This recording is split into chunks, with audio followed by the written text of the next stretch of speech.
Beneath the blue horizon, the waves whispered softly against the shore, each one breathing a rhythm older than words. The sun hung low, melting into the horizon in shades of amber and rose. The sea stretched endlessly calm, reflective, alive. In that vastness, two women floated close, the ocean cupping them like a secret kept between the sky and the water. Their names were Alara and Maris. Both had wandered here from different corners of the world, seeking something they couldn't name: peace, perhaps, or the memory of a feeling they once knew. When they met by chance that afternoon, the world had seemed to slow down. The air was thick with salt and sunlight, and somehow, that was enough to make time dissolve.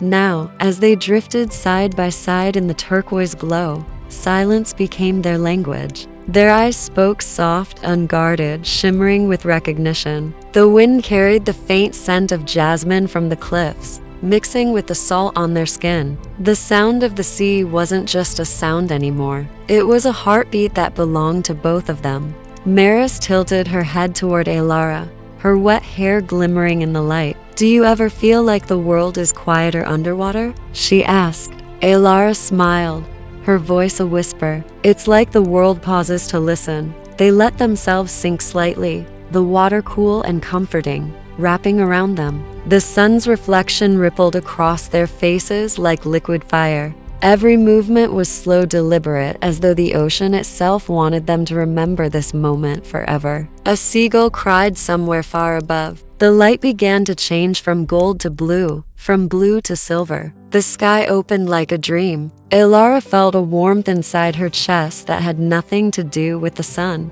It was the kind of warmth that makes you feel alive in the softest way, not burning, but glowing. Maris reached out, her fingers brushing gently through the surface of the water, creating small circles that touched Alara's hand. That single touch, innocent and quiet, carried an entire universe inside it. 1,000 unspoken emotions bloomed in that stillness. Neither of them spoke for a long time. They didn't need to. The silence between them wasn't empty. It was sacred. The waves hummed, the sky shimmered, and the world became small enough to fit inside a single heartbeat. When the first stars began to appear, Alara whispered, "It feels like the sea remembers us." Maris's gaze softened. "Maybe it's because we belong to it. Maybe we always did."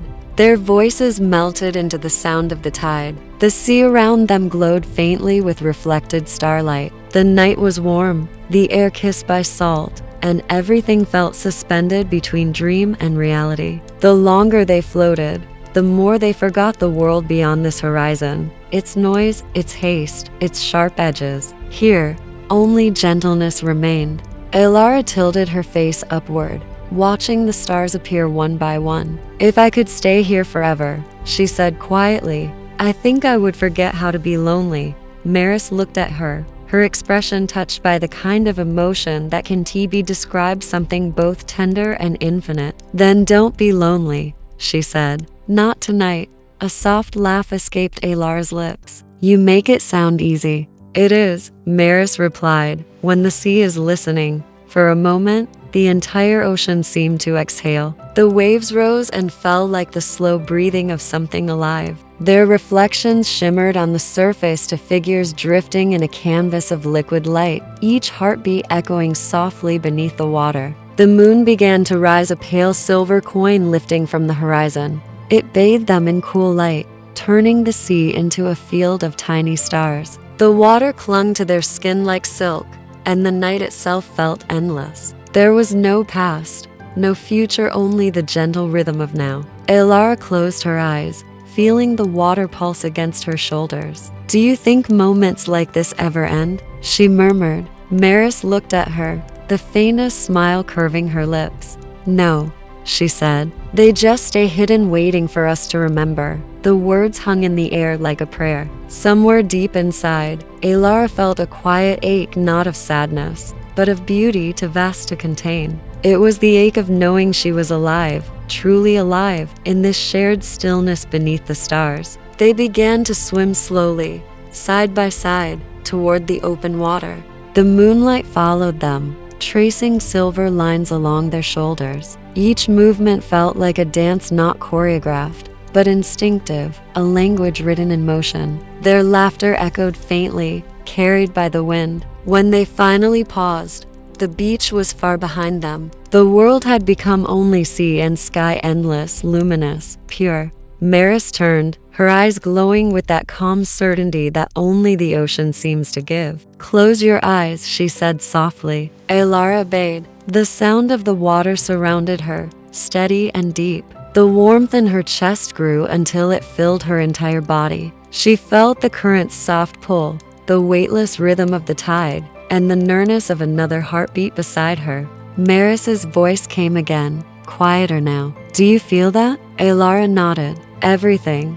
"Then remember it," Maris whispered, "because this is what peace feels like." And for the first time in a long time, Elara believed her. The stars shimmered, the water shimmered. Two souls floated between them, unbound by time, carried by light. The world below slept, the world above watched. And in that quiet, the ocean held them as if even the universe knew it was witnessing something sacred. The moon was higher now, its reflection trembling gently across the waves like a trail of light. The world seemed to breathe slower, quieter. Somewhere beyond the horizon, the tide whispered against distant rocks, carrying its secret rhythm through the night. Elara and Maris floated together in silence, their eyes tracing the constellations above them. The air was cool, soft against their faces, and every ripple of water brushed their skin like a whisper. The sky and sea mirrored each other, both infinite, both fragile, both alive. For a long moment, neither spoke. It was as though words would break the fragile thread holding the world still. Then quietly, Maris said, "Do you ever think about how the sea remembers everything? Every ship, every tear, every piece of sunlight that ever touched it?" Elara smiled faintly. "Maybe that's why it feels so calm. It's learned to hold everything without breaking." Maris turned her head, watching the shimmer of moonlight on Elara's cheek. There was something unguarded in her eyes, a softness, a truth unspoken. "You have that too," she said gently. "That stillness." Elara blinked, surprised. "Me?" Maris nodded. "You listen like the sea does, quietly, but deeply." The compliment lingered in the air like a note of music. Elara looked away for a moment, feeling her heart slow, steady, like the waves themselves. "Maybe that's why I came here," she said softly, "to learn how to listen again." The ocean rocked them gently, the surface smooth and endless. A breeze carried the faint sound of a guitar from somewhere on the shore, distant, fading, like a memory of another life. The world beyond this moment felt like a dream that was slowly dissolving. They began to drift closer again, drawn not by choice but by the quiet pull of something: natural gravity, emotion, the rhythm of water. Their foreheads touched just barely. Time seemed to pause, suspended in light and sound. Neither of them spoke. They didn't have to. The nearness said everything: the trust, the calm, the warmth of knowing they had both found something they didn't even know they were searching for. The night deepened, the stars multiplied, the air grew cooler, and as they floated beneath that endless sky, Elara thought of how strange it was that the most peaceful moments in life often come from surrender, from letting go of control and simply existing. Maris whispered, "Do you feel how the sea moves beneath us? It's never still, but somehow it's always calm." Elara nodded. "Like us," she said, "always changing, still steady." The sound of the waves became slower, almost hypnotic. The water reflected the moon in fragments, breaking it into silver shards that shimmered across their faces. Their eyes met again, and for a brief instant, it felt like the whole world was made of breath, soft, steady, shared. Maris reached up and tucked a strand of Elara's wet hair behind her ear. Her fingers trembled slightly. "If we could freeze this moment," she said, "I think we'd never need another." Elara smiled, a small, knowing smile. "Maybe we don't need to freeze it. Maybe we just need to remember how it feels." Maris exhaled slowly. "How does it feel?" Elara looked up at the stars. "Like home." The word echoed softly over the water, sinking into the waves, carried far beyond where they could see. They floated in silence again, wrapped in the hum of the night, until a gentle current began to carry them closer to shore. As they swam back, the sand glowed faintly beneath the surface, touched by moonlight. Each step toward the beach made the water fall away from their skin in quiet ripples. The world around them was silver and blue, dreamlike and real all at once. When they reached the shallows, Maris turned back toward the horizon. "It's strange," she murmured, "how the sea gives us back to the land when it's ready." Elara followed her gaze. "Maybe it knows when to let go."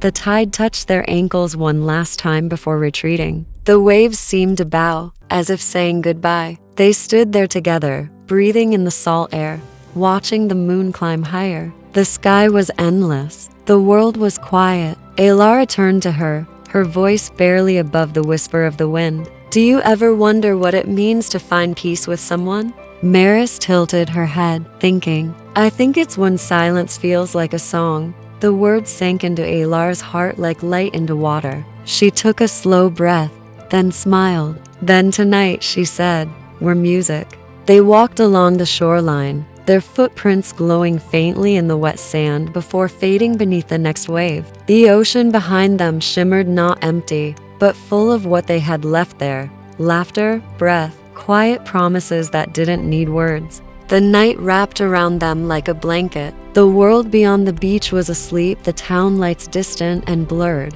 the sound of the sea constant and low. Maris stopped for a moment and looked up.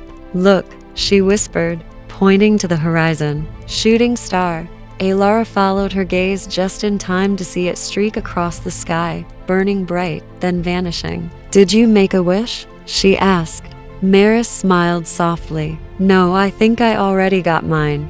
Elara laughed quietly, the sound melting into the wind. They continued walking, slow and unhurried, until the beach opened into a small cove. There, they sat on a smooth rock, the moonlight painting their faces in silver. The ocean stretched endlessly ahead of them, breathing, alive. Maris rested her head on Elara's shoulder. The world grew still again, the sound of the waves blending with the rhythm of their breathing. After a long pause, Elara said, "If the sea remembers everything, then it'll remember this too." "It will," Maris said softly, "because this isn't just a moment, it's a feeling." They sat like that for a long time, saying nothing, watching the slow pulse of light on the water. The stars above shimmered like distant memories. The horizon glowed faintly, not with fire, but with peace. And when they finally rose to leave, the sea behind them whispered their names. The wind carried their laughter across the water, scattering it like petals across the waves. As they walked away, their hands brushed once, then again until they simply stayed together. The moon followed them home, its light soft and endless, as if to promise that the ocean would always remember. Somewhere beyond the horizon, the tide turned again. The sea exhaled, the world dreamed, and beneath that blue horizon, two souls drifted through time, eternal, quiet, and free.